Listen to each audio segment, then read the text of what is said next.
इसमें नहीं लिया जाता। तो ये भी जो है जिन्होंने प्राइवेट काम कर रखा है उसको भी इनके अंदर लिया जाए। और जो ये कैप करी गई है 30,000 की, इसका मतलब ये है कि जो युवक इसके अंदर नौकरियां जिनको मिलेंगी वो युवक जो हैं उनको आगे के लिए कोई बढ़ोतरी के कोई साधन नहीं। इसलिए बहुत जरूरी है अध्यक्ष जी कि ये भी प्रावधान डाला जाए कि जो बच्चे उसके अंदर अच्छा काम कर रहे हैं, जो मेरिट के अंदर आ रहे हैं, उनको भी आगे पूरी तरह से लिया जाए ताकि उनको ये रहे कि आगे हमारा कुछ ना कुछ भविष्य जो है वो होगा। और जो है माननीय मुख्यमंत्री जी यहाँ बैठे हैं अध्यक्ष जी, ये यहाँ पर हमारी जब स्ट्राइक हुई थी, ट्रांसपोर्ट की बसों की स्ट्राइक हुई थी, उस समय जो है ये बच्चों को बुलाकर जो है ड्राइवर और ये कंडक्टर्स जो है उनको करवाया गया था। और माननीय मुख्यमंत्री जी ने उन्होंने मुझे बताया कि उन्होंने उनको आश्वासन दिया था कि उनको भी इसके अंदर शामिल किया जाएगा। तो मेरी अनुरोध है कि ऐसे जो कंडक्टर रह गए हैं, बहुत सारे बच्चों को तो आपने ले लिया है, ड्राइवर ले लिया है, लेकिन जिन्होंने सरकार का बुरे समय के अंदर साथ दिया है उनको भी जो है इसके अंदर कौशल रोजगार योजना जो है उसके अंदर उसको शामिल किया जाए। अध्यक्ष जी, मैं पूछना चाहती हूं कि ये एलिजिबिलिटी क्राइटेरिया जो है ये क्यों नहीं फिक्स करा गया ये कौशल रोजगार योजना में? जब शॉर्ट लिस्टिंग करी जाती है कैंडिडेट्स की तो इसका क्राइटेरिया भी जो है इसका पूरी तरह से फिक्स होना चाहिए था। और अध्यक्ष जी, जो मेरिट लिस्ट जो बनती है, क्योंकि हर चीज जो है पारदर्शिता के साथ होनी चाहिए, जो मेरिट लिस्ट जो बनती है वो मेरिट लिस्ट को जो है क्यों नहीं दर्शाया जाता कि सबको मालूम चले कि कौन कौन मेरिट लिस्ट में आया, कौन बैकडोर एंट्री से आया। ये सारी चीजें जो हैं अध्यक्ष जी उसके अंदर जो है दर्शाई जानी चाहिए। और मैं पूछना चाहती हूं कि क्या प्रोसीजर फॉलो करा गया है for verification of antecedents and certificates of the applicants, कि उनके जो एंटीसीडेंट्स हैं, उनके जो पीछे की जो है क्या क्राइटेरिया फॉलो करा गया है जिससे जो है उनको वहां पे लगाया जाता है। साथ ही साथ अध्यक्ष जी, ये जो है हमारा जो लोग पीजीटी और टीजीटी के अंदर जो हैं जिनको लगाया जा रहा है इस रोजगार जो कौशल रोजगार योजना के तहत, मैं ये पूछना चाहूंगी कि क्या इनको कभी रेगुलराइज करा जाएगा? जब आपके रेगुलर टीचर्स आएंगे जो आपकी भर्ती के जरिए आएंगे, एचएसएससी के जरिए और एचपीएससी के जरिए, तो ये जो बच्चे जो लग रहे हैं, ये जो इसमें ठेके की तरह ही है, ये एक तरह से इनका क्या होगा? इनको बाहर निकाल के फेंक देंगे? इनका क्या होगा आगे? उसके बारे में भी सरकार जो है जरा उस पर रोशनी डाले। साथ ही साथ अध्यक्ष जी, सबसे बड़ी बात यह है कि ये रोजगार जो है कौशल जो है निगम आपने बना तो दिया, लेकिन कोई भी स्टैट्यूटरी बैकिंग इसकी नहीं है। आज के दिन मतलब जो भी कार्रवाई सरकार करती है तो वो स्टैट्यूटरी बैकिंग के साथ जो है करवाई जाती है ताकि आगे आने वाले समय में जो बच्चे इसके तहत लगे उनको जो है वो कुछ कार्रवाई कर पाए। यहाँ तो अगर ये इस तरह से ये तो ठेका प्रथा जो है उसको बढ़ावा देने की बात हो रही है अध्यक्ष जी। ये जो है इसके साथ साथ मैं पूरी तरह से खिलवाड़ किया जा रहा है। इसके साथ साथ अध्यक्ष जी, मैं कहना चाहती हूँ कि 1.82 लाख पोस्ट जो हैं आज सरकारी विभागों के अंदर खाली पड़ी हुई, 40,000 से भी ज्यादा जो हैं have been deployed through outsourcing and through a backdoor entry। मतलब ये सारे के सारे ठेका प्रणाली जो है उसको बढ़ावा दिया जा रहा है। और हम सब जानते हैं कि मास्टर रोल्स के अंदर किस तरह से करप्शन होता है अध्यक्ष जी, किस तरह से शॉर्ट सर्किटिंग करी जाती है, किस तरह से जो है इधर उधर जो है सारी कार्रवाई होती है। और जो ज्यादातर जो सिलेक्शन है अध्यक्ष जी, 1,518 पोस्ट जो हैं ग्रुप डी की, स्पोर्ट्स कोटा की खास तौर से, वो जो है वो खत्म कर दी गई हैं। और क्योंकि एक सब्सिक्वेंट एलिजिबिलिटी क्राइटेरिया बनाया है, सॉरी मैं using a lozenge because my throat is very bad. तो ये एलिजिबिलिटी जो क्राइटेरिया बनाया है इसके अंदर ये जो ग्रुप डी की जो पोस्ट हैं ये पूरा कोटा जो है वो पूरी तरह से स्क्रैप कर दिया गया। तो उनका बच्चों का क्या होगा? और खास तौर से जो है अब जो है 38,612 पोस्ट जो है टीचर्स की प्राइमरी लेवल पे खाली पड़ी, 25,534 सेकेंडरी लेवल पे खाली पड़ी और 6,618 पोस्ट हायर एजुकेशन डिपार्टमेंट के अंदर हरियाणा के अंदर खाली पड़ी हैं। तो अध्यक्ष जी, मैं पूछना चाहती हूँ सरकार के पास क्या रोड मैप है? हम जानते हैं कि आज सबसे बड़ा ज्वलंत जो प्रश्न हमारे सामने आता है वो ये है कि ये बेरोजगार जो बच्चे हैं वो हताश होके घूम रहे हैं। और मेरे पास इस तरह के बच्चे आते हैं कि बहन जी हमारे को अगर नौकरी नहीं लगी हमारी शादियां भी नहीं होंगी, कोई लड़की देके राजी नहीं है, कौन अपनी लड़की देगा एक बेरोजगार युवक को। तो ये सोशल जो है फैब्रिक उसको भी खराब कर रहा है।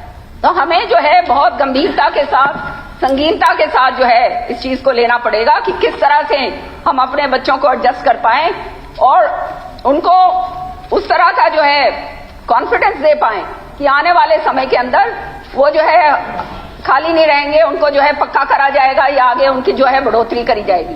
ये सारी की सारी जो हैं जो प्रश्न जो मैंने पूछे हैं उसका जवाब दे सरकार, और उसके बाद अध्यक्ष जी जवाब के बाद मेरे को प्रश्न पूछने की इजाजत दी जाए। धन्यवाद। धन्यवाद। मंत्री जी।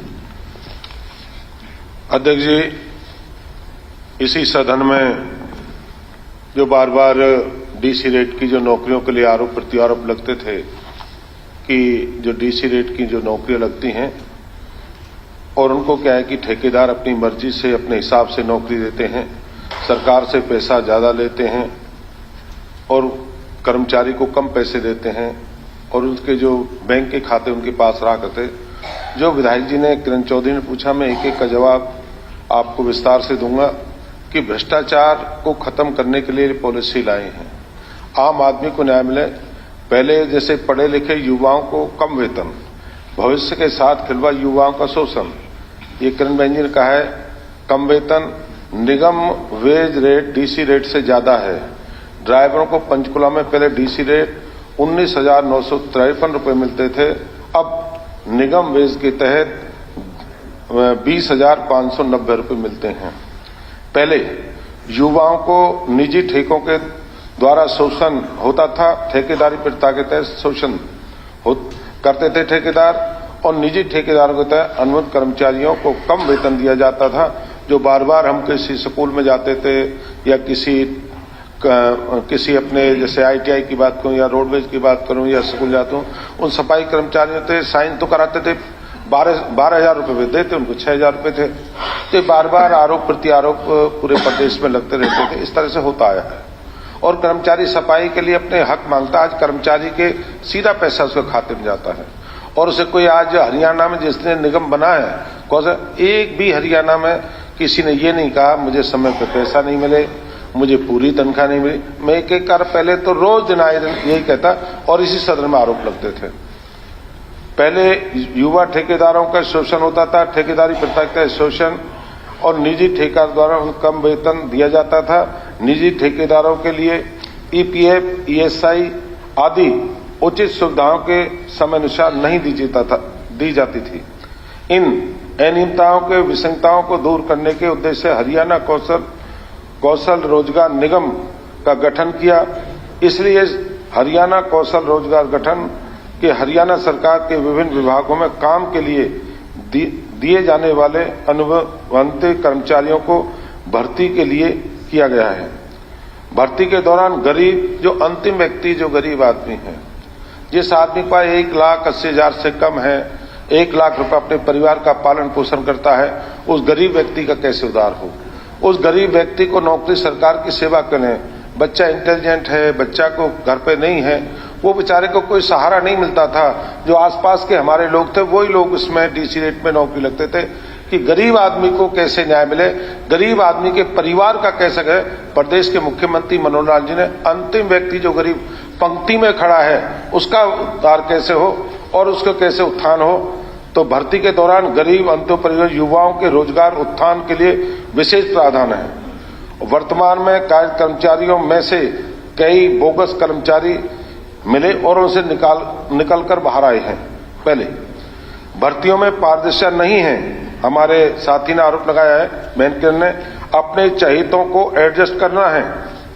मैं आपको जानकारी देता हूं अध्यक्ष जी, सभी भर्तियां सरकार के तय diplomat of controversial person policy 2022 से बनाई है, 30 जून 2022 के तहत। वो साइट पे है, इसका सरकार की वेबसाइट पे उपलब्ध है। सभी भर्तियों के पूरी तरह से पारदर्शिता है, आप जाके देख सकते हैं। बिना किसी मानव हस्तक्षेप के उसमें एक ऑनलाइन पॉलिसी के तहत के निर्धारित मापदंड भी हर पैरामीटर लाइन पे आप जाके देख सकते हैं। एक जानकारी आपको उपलब्ध मिलेगी और कोई बिना जानकारी के उसमें नहीं होगा। एक दूसरा और का है सरकारी ठेकों को प्रथा बढ़ावा, युवा मानसिक शारीरिक आर्थिक तौर पर पीड़ित करना सरकार पर आरोप लगा। युवाओं को जो निजी ठेकेदार थे जो शोषण करते थे, ESI, PF नहीं मिलना, 12,000 मिलना, 6,000 गोजा में रखना, तय करना, तय बाजारी करते थे, उस भ्रष्टाचार को खत्म करने का काम किया कि जो असली जो कर्मचारी है उसके गोजे में पैसा जाए और उन लोगों को मुक्ति।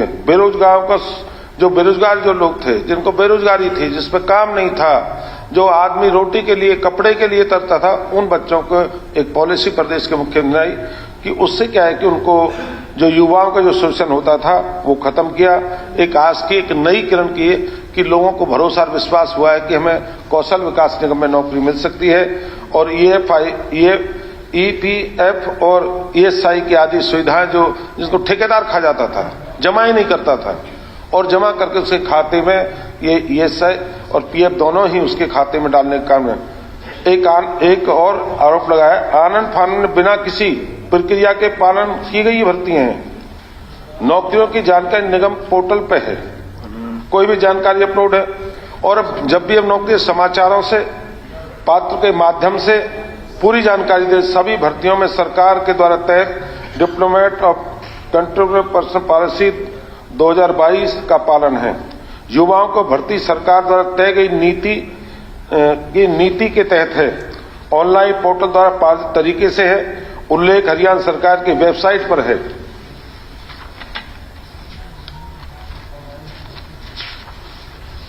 हाल ही में TGT और PGT भर्ती, दूर दराज के स्टेशन, कम सैलरी, कच्ची नौकरी, पेंट, इस तरह के आरोप, पोस्ट खाली हैं, 200 किलोमीटर, ये आरोप हमारी बहन करने लगा है। इसकी भी जानकारी मैं देता हूं।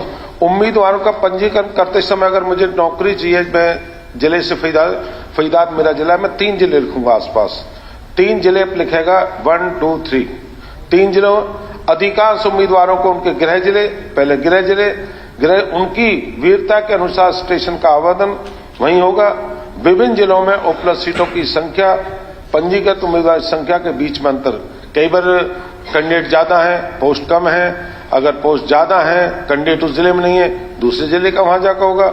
ये भी सारा ऑनलाइन सारी है। विभिन्न जिलों को सीटों की संख्या, उम्मीदवार संख्या के बीच के अंतर, कितना अंतर है, कहीं ज्यादा है, कहीं कम है। कोई आदमी मुझे जिले फरीदाबाद से मैंने दिया, मुझे मेवात मिल गया, मेवात ने मुझे पलवल मिल गया, तो ये कि जो उसमें है, अगर अपने जिले में पूरे हो जाते हैं, दूसरे जिले में चला जाता है।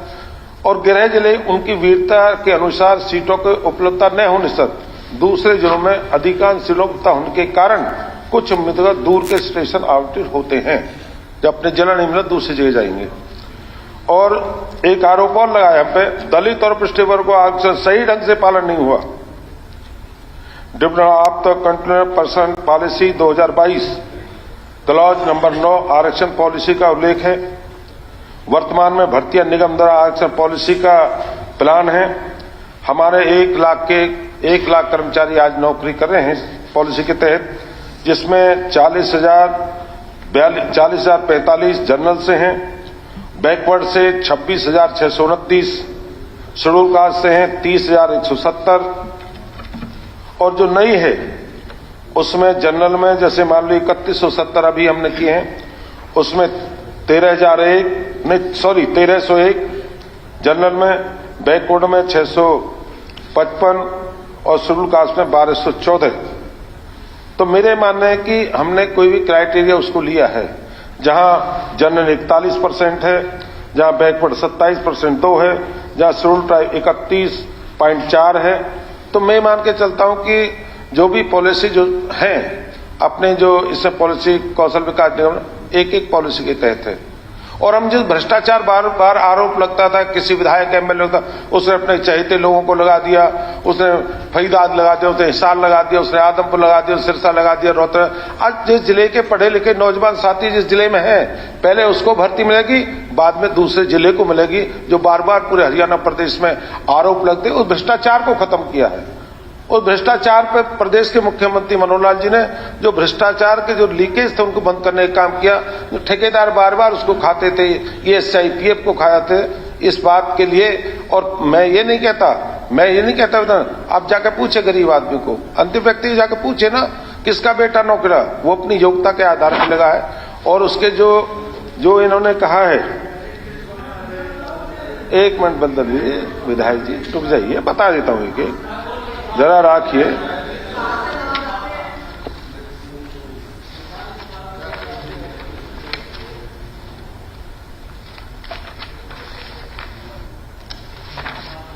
और ये कहा कि पारिवारिक आय जो इसमें 150 नंबर का जो दिया है, वो भी जानकारी देता हूं। मुख्यमंत्री अंत्योदय परिवार उत्थान योजना अगर 1,80,000 से कम है, 1,80,000 वाले को 40 नंबर मिलेंगे, जो 1 लाख से कम है उसको 50 नंबर मिलेंगे, जो 1,80,000 से 250 रुपए का उसको 30 अंक मिलेंगे, जो 2.5 लाख से 4 लाख है उसको 20 अंक मिलेंगे, जो 4 लाख से जिसकी कमाई 6 लाख तक है उसको 10 अंक मिलेंगे। और फिर मैं पूछा उम्र की छूट, जो कि जैसे उम्र में है, कई बड़ा है छोटा नहीं मिलाते, जो 18 साल से 24 वर्ष तक उसको 5 अंक मिलेंगे, जो 24 वर्ष से 30 वर्ष तक है उसको 10 अंक मिलेंगे, जो 30 से 36 अंक है उसको 15 अंक मिलेंगे, जो 36 वर्ष से 42 वर्ष का उसको 10 अंक मिलेंगे, जो 42 वर्ष जिसकी उम्र की उसको कुछ भी नहीं मिलेगा, उसको 0। और ये भी कहा है कि भी पूछा है अपने जो क्वालिफिकेशन, रीकल क्वालिफिकेशन के बारे में जानकारी मांगी है। 20 अंक तक दिए जाते हैं, जिनमें रीकल और सर्टिफिकेट जो कि एनसीबीटी और सीसीबीटी के से जैसे कि आईटीआई से किसी को एसबीएसयू यूनिवर्सिटी से मांगी, पोस्टों के हिसाब से डिप्लोमा है, डिग्री है, उसके हिसाब से जैसे इकोनॉमिक के हिसाब से 5 अंक देने का दिए जाएंगे, जिसमें विधवा है, कोई दूसरा बच्चा, उसका पिता 42 साल की उम्र में चला गया, उसको 5 नंबर देने का काम करेंगे। या बच्चा छोटा 12-15 वर्ष की आयु है और पिता का स्वर्गवास हो गया, उसको 5 नंबर देने का सरकार ने काम किया है। जो बच्चा कॉमन टेस्ट में पास कर लेगा उसको 10% छूट दी जाएगी। जो बच्चा उसी जिले का रहने वाला हो, उस जिले में पोस्ट निकलती है, 10 अंक उसके अतिरिक्त रूप में दिए जाते हैं। ये प्रदेश की सरकार की एक कौशल विकास निगम योजना इसलिए बनाई है अध्यक्ष जी, जो भ्रष्टाचार में जो आरोप लगते थे। और मैं तो जिला फरीदाबाद का रहने वाला हूं और मैंने तो भोगा है, मैंने तो देखा है। जिला फरीदाबाद के डीसी रेट का बच्चा नहीं लगा करता था पलवल फरीदाबाद का, हम पे तो बाई ईयर आते थे और बाई ईयर का नौकरी अपने घर चले जाते थे, ज्वाइन करें। आज इस पॉलिसी से लाभ है, अगर जिस जिले में बच्चा नौकरी लगेगा, अगर उसको वहां बच्चे हैं, मास्टर हैं, 10 नंबर उसको मिलेंगे। पहले उसको फरीदाबाद नहीं मिलेगा तो पलवल मिलेगा, पलवल नहीं मिलेगा गुड़गांव मिलेगा। तो इससे क्या है कि पूरे प्रदेश के बच्चों, नौजवान साथियों को लाभ मिलेगा। ये पॉलिसी प्रदेश के हित में है, लोगों के हित में, नौजवान साथियों के हित में है। तो मेरा ये अध्यक्ष जी जवाब है। बाकी तो मैंने हर चीज को छूने का प्रयास किया है जो मेरी कौशल विकास निगम से है। धन्यवाद जी। चौधरी जी, अध्यक्ष जी एक बार सप्लीमेंट्री मेरे को सप्लीमेंट्री का पूछना दो। अध्यक्ष जी, बहुत विस्तार से माननीय मंत्री जी ने इसका जवाब दिया, लेकिन कई चीजें ऐसी हैं जो अभी भी ग्रे एरिया के अंदर हैं, और वो मैं आपसे खास तौर से पूछना चाहूंगी कि जो पीजीटी की जो एडवर्टाइज करी गई थी सरकार से पोस्टें थ्रू एचएसएससी और बाद में विड्रॉ कर ली गई थी, क्योंकि as they had come under the gazetted group B. अब खाली एचपीएससी जो है वो कॉम्पिटेंट था इसको रिक्रूटमेंट्स के लिए, अब इसको इनमें से निकालकर हरियाणा कौशल रोजगार योजना के अंदर इसको डाल दिया गया है। तो इन लोगों का जो है, इसका मतलब ये आगे ये आप इसका रिक्रूटमेंट नहीं करेंगे। दूसरी बात अध्यक्ष जी, ये आपने एलिजिबिलिटी क्राइटेरिया और ये मेरिट की बात बहुत विस्तार से बताई है। ये आप इसको जो है इसको पारदर्शिता अगर है तो पूरी तरह से इसको दर्शाना चाहिए, इसको लगाना चाहिए कि आपके जो है पब्लिक डोमेन के अंदर इनको आप दीजिए ताकि पता चले सबको। अब मैं आपको अपने हल्के की एक बात बताना चाहती हूँ। एक बहुत ही गरीब औरत है, उसका बिल्कुल कुछ भी नहीं है, मैंने सारी जगह फोन कर लिए उसके बारे में। उसका जो है उसको दिया नहीं गया क्योंकि किसी और का जो है वहां से जो है सिफारिश आ गई और वो कर दिया गया। तो इस तरह के जो लोग रह गए हैं, जो डिजर्विंग लोग हैं और जो अधिकारी जो है सही तरीके से काम नहीं कर रहे हैं, उनके खिलाफ कार्रवाई आप करेंगे। दूसरी बात अध्यक्ष जी, ये जो है 1.82 लाख वैकेंसीज हैं वेरियस गवर्नमेंट डिपार्टमेंट में जो अभी हमने भरनी, और ये जो है आपने 4,144 पर्सन्स जो हैं वो कॉन्ट्रैक्ट पे जो है हमने लगाए हुए हैं as TGT and PGT through Haryana Kaushal Rozgar Nigam. सो ये वाली की सारी जो हैं, ये पोस्ट जो भरनी चाहिए थी एचपीएससी और एचएसएससी से, ये पोस्ट जो है आप इस निगम के जरिए भर रहे हैं जो एक स्टैट्यूटरी बॉडी भी नहीं है। तो आने वाले समय के अंदर इन बच्चों का गारंटी क्या है, व्हाट इज द क्राइटेरिया कि इनको जो है ये जो रोजगार मिला है वो इस तरह से मिला रहेगा। और फिर अध्यक्ष जी साथ के साथ अध्यक्ष जी, ये जो है इनका जो है जो आपने जो रेगुलर भर्तियां जो आप करेंगे एचएसएससी से और एचपीएससी से, तो ये जो पीजीटी और टीजीटी के जो आपने लोग लगाए हैं, इनका क्या होगा। साथ ही साथ जो औरतें विमेन हैं, महिलाएं हैं, उनको बहुत परेशानी हो रही है। 22,000 रुपए की नौकरी है, वो अपने होम डिस्ट्रिक्ट के अंदर उनको कम से कम दे दीजिए। एक तो पक्की नौकरी नहीं है, कच्ची नौकरी है, और फिर आप उनको होम डिस्ट्रिक्ट से बाहर भेजते हैं तो उनके बहुत जबरदस्त परेशानी होती है। तो कम से कम विमेन के लिए तो जो है ये क्राइटेरिया जो है इसको जो है आपको थोड़ा सा जो है वो करना पड़ेगा। साथ ही साथ अध्यक्ष जी, ये मैंने एक प्रश्न पूछा था कि हमारे जो हैं जो इसमें एलिजिबिलिटी क्राइटेरिया है जो प्राइवेट एक्सपीरियंस वाले हैं, अब बहुत सारे ऐसे बच्चे हैं जिन्होंने सरकारी काम के अंदर काम नहीं करा है, कोई डीसी रेट पे नहीं लगे, कोई और नहीं लगे, लेकिन जो है उनका एक्सपीरियंस और बहुत है और सरकार की उसके अंदर जो है वो नौकरी करना चाहते हैं, ये रोजगार योजना निगम के तहत ये आना चाहते हैं जहां पे उनको 30,000 रुपए मिलेंगे। तो ये जो है प्राइवेट जो एक्सपीरियंस है ये भी आप इसके अंदर आप ले रहे हो, या जो प्राइवेट एक्सपीरियंस वाले बाहर के लोग हैं उनको नहीं लिया जाएगा, ये बहुत जरूरी है अध्यक्ष जी। इसी तरह से वो जो कंडक्टर्स जो हैं जो आज जो बाहर धरने पर बैठे हुए हैं इतने सारे, उनको जब कहा गया था कि उनको लिया जाएगा, उनको भी इसके अंदर नहीं लिया जा रहा जब सरकार का उन्होंने काम किया हुआ है और सरकार के बुरे वक्त के अंदर जो है वो काम आए हुए हैं। तो अध्यक्ष जी ये सारा का सारा जो है, और ये कैप जो आपने लगाया ये हमारे बच्चों को मालूम चले कि ये जो 30,000 रुपए का आप दे रहे हो बहुत अच्छी बात है, लेकिन ये जो कैप आप लगा रहे हो इसमें फिर आगे बढ़ने का तो कोई सिलसिला ही नहीं रहता।